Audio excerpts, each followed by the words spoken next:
voy a explicar se puede decir segunda parte o sí, la segunda parte teórica de Python, ¿cierto? En donde vamos a terminar de hablar de los tipos básicos. La primera vez pues hablé de los más importantes. Voy a terminar de hablar de ellos. ¿Alguien me está hablando? Bueno, voy a terminar de hablar de ellos porque pues estos conceptos también van en el parcial. Entonces, por favor, prestar bastante atención. Los tipos de datos básicos, pues ya habíamos hablado de ellos, pero pues voy a hacer un breve recuento para los compañeros que no estuvieron en la primera explicación, ¿cierto? El primero de ellos pues son las cadenas de texto que son usadas cuando vamos a escribir algo, ¿cierto? Cuando vamos a mostrar ya sea un mensaje de bienvenida o una aclaración al usuario, una respuesta al usuario. O sea, las cadenas de texto son usadas para mostrar mensajes. Recordemos que siempre esos mensajes que van en las cadenas de texto van en comillas, ¿cierto? El siguiente de estos datos son los datos booleanos, que es conocido, lo que conocemos como falso o verdadero, ¿listo? Entonces, esos son los booleanos. Son para que nosotros le podamos asignar a nuestros ejercicios cuando un dato o una respuesta es falsa o verdadera. Tenemos los números, que son los enteros, que se representan con la letra INT, los números reales, que son los que se interpretan con la palabra float, y los complejos, que van definidos con la palabra complex. Esto para los números, ¿cierto? Entonces son tres tipos: enteros, reales y complejos, cada uno pues con su respectiva interpretación en el código. Tenemos los operadores aritméticos. Acá, como se pueden dar cuenta, están todos: la suma, la resta, la negación, multiplicación, exponente, la división, división entera y el módulo. En Python se llama módulo cuando le estamos sacando el porcentaje a un número. ¿Listo? Aquí pues podemos ver un pequeño ejemplo de cada uno, pues para que podamos tener una idea más clara. Estos son los operadores aritméticos, ¿cierto? O sea, cuando estamos hablando de símbolos o signos de operaciones matemáticas. Ahora vamos a hablar de las colecciones en Python. Las colecciones en Python se dividen en tres. La primera de ellas son las listas. Las listas son un tipo de colección ordenada que pueden pues obtener cualquier tipo, ¿sí? O sea, una lista puede ser una lista de números, una lista de cadena de textos, una lista de datos booleanos, y pues también pueden contener otras listas, ¿sí? O sea, las listas es para enumerar datos dentro del ejercicio o dentro del programa. Tenemos las tuplas, que son sencillamente las comas. Las comas son muy importantes en el código porque nosotros podemos dañar un ejercicio simplemente con omitir una coma. Entonces, las tuplas, se le llaman tuplas en Python a estos signos, ya que son demasiado importantes para el código para que pueda ser compilado. La tercera colección son los diccionarios, que también los podemos encontrar en otros libros o fuentes de investigación como matrices, y son asociativas y pues sirven para relacionar, digamos, un valor con una clave, ¿sí? Es lo que tiene que ver cuando de pronto creamos programas que tienen textos descifrados, o sea, claves, contraseñas, todo lo que tenga que ver con datos que no pueden ser mostrados sino solamente al usuario. Ahora vamos a hablar de las sentencias condicionales, que son el if. Aquí me hizo falta una, que es el if. Las sentencias condicionales. ¿Qué son las sentencias condicionales?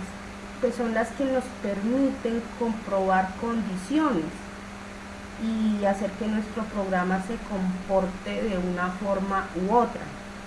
Recordemos que if significa sí, o sea, si sí se cumple la condición.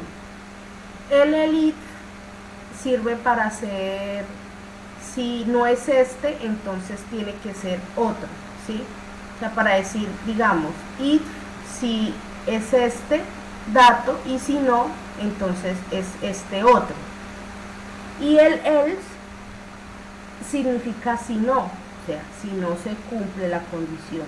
Entonces eso siempre tengámoslo en cuenta. El if es si sí y else si no, o sea, si sí se cumple, si no se cumple. ¿Listo? Este tipo de datos es importante porque muchas veces se confunden y podemos dañar los ejercicios por no interpretar correctamente para qué significa cada uno de estas sentencias condicionales.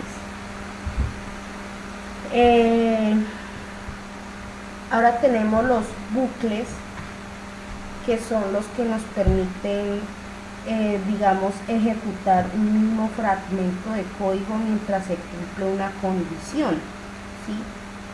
Tenemos los dos más importantes, que es el while y el for. El while pues es el que nos permite repetir una secuencia de instrucciones. Ya hicimos unos ejercicios donde usamos el while, que es para hacer, digamos, los números del 1 al 100. Hay una secuencia. La secuencia quiere decir que va uno después del otro, o sea, 1, 2, 3, en orden. Y el for, pues se utiliza como una forma genérica para recorrer una sentencia.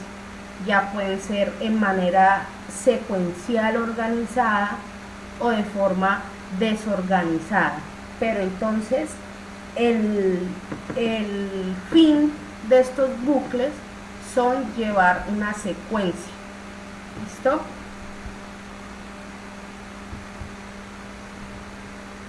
Ahora vamos a hablar de las funciones, y de las cuales vamos a hacer dos ejercicios para el día de hoy.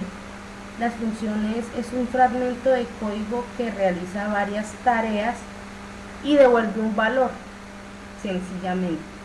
O sea, puede hacer, digamos, incluir condiciones, incluir bucles en un mismo ejercicio, en un mismo fragmento de código, y pues arrojar un resultado al usuario. Ahora vamos a hablar de un concepto muy importante y el cual se utiliza mucho en la programación, que es la orientación a objetos, que se puede decir que es una forma de programación en donde los conceptos del mundo real, que son más relevantes para nuestro problema, se modelan, digamos, a través de clases y objetos, que nuestro programa hace una serie de instrucciones o interacciones. O sea, tiene que ver con el modelo del mundo real, o sea, siempre basándonos a lo que realmente está pasando y así mismo plasmarlo en nuestro código. Por eso se dice orientado a objetos, a los objetos que manejamos, a las situaciones que vivimos, o sea, todo basado en la realidad. Otro concepto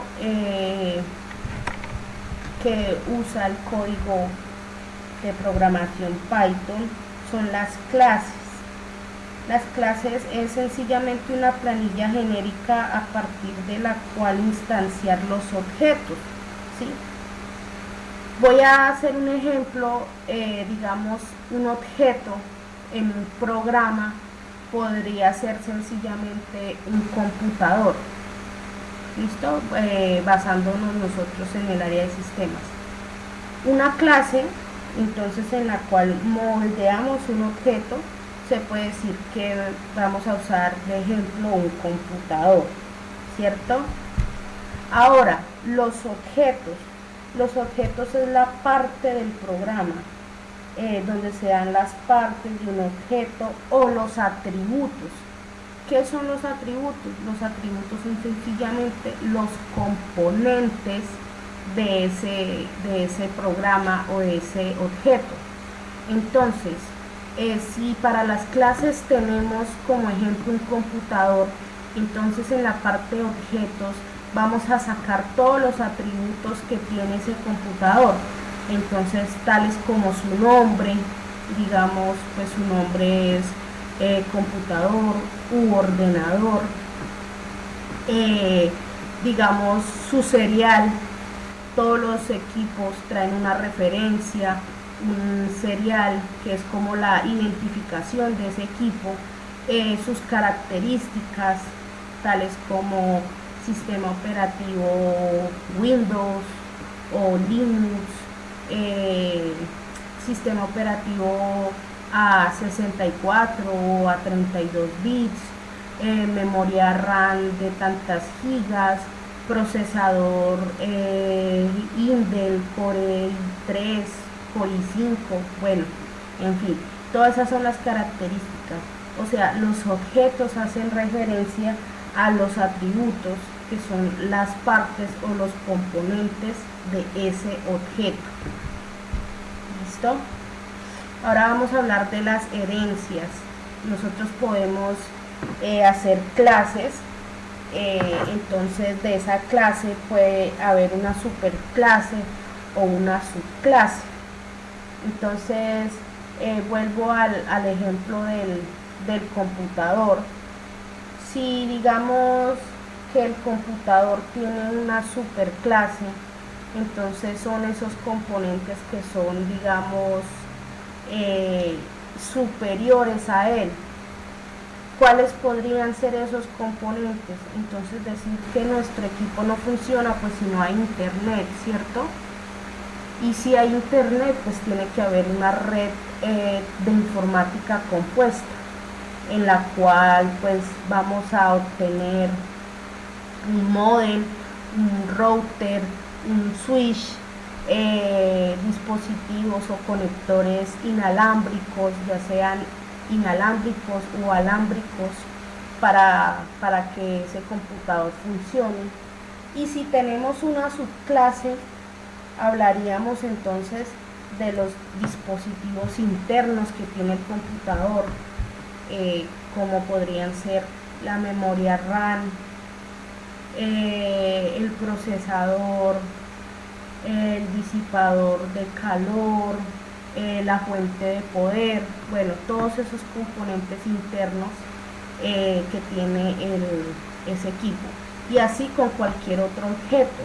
Entonces, en conclusión, la herencia son las clases divididas en forma secuencial, donde tenemos, como les explicaba, superclase, clase y subclase.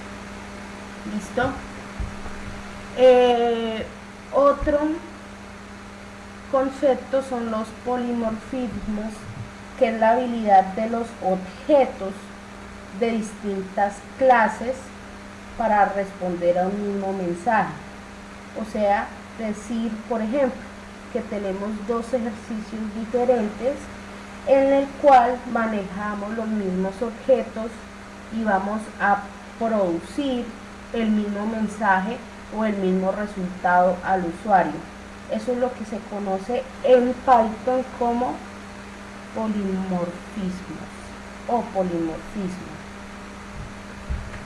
Y ya para finalizar esta parte de conceptos tenemos la encapsulación, que es impedir el acceso de determinados métodos y atributos de los objetos, estableciendo cuándo pueden utilizarse.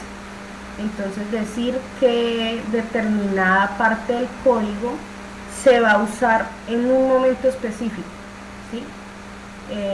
Ya sea un mensaje de ayuda o una pista que le queramos dar al usuario, pero entonces no va a estar disponible todo el tiempo, sino en el momento que el programador lo desee. Eso es lo que conocemos como encapsulación. Ahora, yo les quiero hacer una pregunta, chicos. Todo esto que yo les estoy hablando, ¿ya lo habían escuchado? ¿Todos estos conceptos ya los habían escuchado o ya tenían idea de ellos? De algunos, profe. Algunos ya usted los había mencionado. Algunos. ¿Y los demás? Sí, profe, como es el compañero, usted algunos ya les había mencionado. Sí, por eso, algunos. ¿Y los demás? No sé, yo sí no los había escuchado, profe.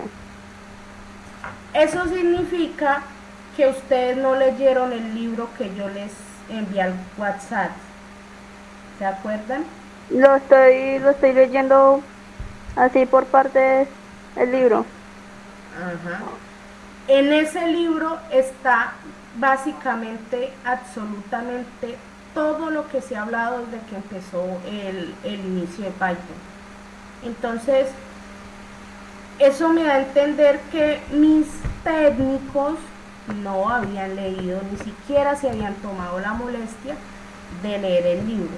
Y cuando yo les envío a ustedes material pedagógico, pues es precisamente para eso, chicos, para que ustedes lean, porque es que un tema tan complejo como lo es Python, que uno se pone a mirar qué es esto de clase, de objeto, de herencia, y que fuera de eso vienen los datos, los números divididos en enteros, en reales, y que fuera de eso, o sea, son una cantidad de cosas que créanme que uno con 2 horas de clase no entiende, ¿sí? Uno a veces se queda corto el tiempo, y eso que es un libro que tiene 180 hojas, entonces es muy difícil uno poder llegar y como de buenas a primeras entender todo esto, ¿cierto? Entonces, por favor, cuando yo les envíe un material pedagógico, léanlo, revísenlo, que es material que les va a servir a ustedes. Ahora, el estudiante que quiera pasar el parcial, créame que con darle una revisada al libro lo va a poder hacer, porque todo lo que se va a hablar de Python es pues de todo lo que hemos hablado en clase, y la mayoría de mis fuentes pues yo las tomo de los libros, no, casi no tomo fuentes digamos directamente de Wikipedia o ese tipo de cosas, porque no son confiables para mí. Ese libro, ese material es buenísimo, entonces por favor chicos, leerlo, ¿vale? Ya para finalizar, en última, ay, que se hizo la diapositiva, son las versiones de Python para que las tengamos en cuenta. Elaboré esta tabla como para tenerlas en cuenta, ya que pues en el libro vienen, no vienen así como separaditas. Entonces son 6 versiones hasta el momento. La primera versión es la que tenemos acá, que es la 0.9.0, que fue la primera versión con la que se hizo los primeros, eso se puede decir, los primeros experimentos, es decir, cuando tomamos un código a practicar en él, ¿cierto? Esa primera versión se produjo en el año de 1991. Como les digo, fue como esa implementación del código Python al mercado, y que de hecho no se hizo como un proyecto que se pensaba que se fuera a consolidar de la manera que lo hizo, ¿listo? Dado a que hoy día hay muchas aplicaciones programadas con este código. La segunda versión es la 1.0, que fue producida en enero de 1994. Esa es la segunda versión. Tenemos la tercera versión, la 2.0, que fue producida en octubre del 2000. La cuarta versión, que es la 3.0, que si no estoy mal es la que hemos estado trabajando o la que ustedes descargaron, ya que la mayoría de equipos es a 64, entonces no le queda una versión de 3.9. Y fue producida en diciembre del año 2008.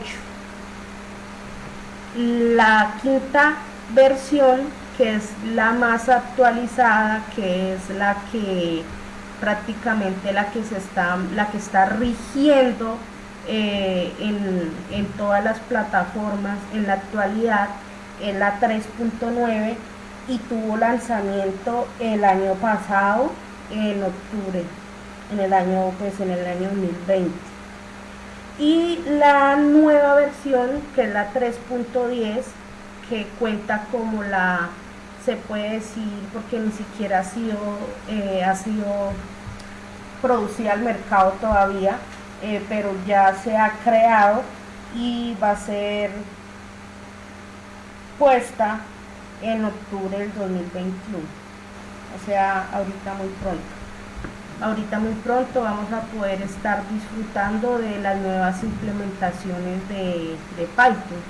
Recordemos que las personas, estos grandes genios de la programación, cada vez que sacan una nueva versión, pues lógicamente tienen nuevas implementaciones, nuevas mejoras, códigos más flexibles, pues con el fin de que nosotros podamos entender mucho más y podamos hacer programas de una manera más eficiente. ¿Listo? Chicos, con esto cerraríamos la parte teórica para Python. Voy a parar la grabación.